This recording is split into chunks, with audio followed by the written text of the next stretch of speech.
Can you switch from one GLP-1 to another? Stay tuned and I'll tell you everything you need to know about swapping. I'm Tiffany. I'm a physician assistant, but also a GLP-1 advocate. So I help people get access to GLP-1s when they cannot get them through traditional insurance. So if you're struggling, there's links over here in my bio to help you out. So we deal with this all the time in my office. People either run into issues with their insurance coverage, issues with tolerability, or even supply issues. And we have to take people who are on one med and switch them to another. But there are some things that you have to consider when swapping. So it's very important that you don't swap on your own, that you get some guidance from your provider on the correct way to get this done.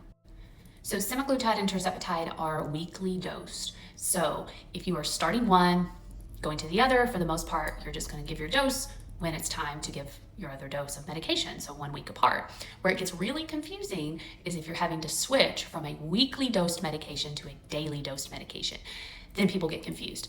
What you still need to understand is that if you give your dose of, for example, semaglutide on a Sunday, that medication is still in your system and very active until the following Sunday. That would be when, if you're going to start a new medication, even if that new med is going to be daily, you would need to start the new medicine. Here's the other thing that gets a lot of people in trouble, and there's a lot of confusion surrounding, is the dose. So let's say you're going from semaglutide and you're switching over to tirzepatide, which is a very common swap.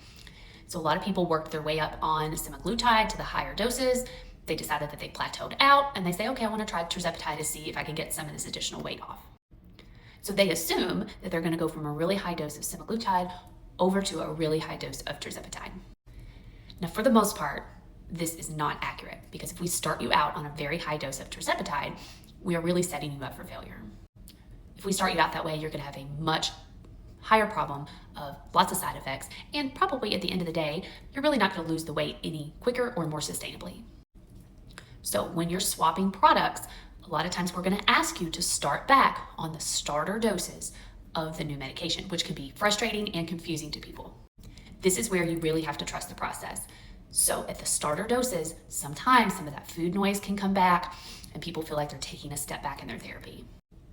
But patience is the key, so just know that you're going to start back on those starter doses, work your way up to where you need to be, and hopefully avoid any nasty side effects.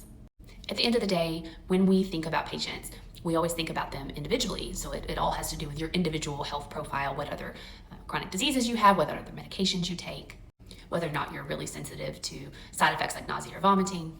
So again, this is just general health information, not medical advice. So you should always work with your provider on doing a swap. So it's not a one-size-fits-all approach, but it is possible to swap medications. If you have to swap because of insurance coverage, it's not the end of the world. It can be done and you can still be successful. So let me know in the comments, have you had to swap and how's it going?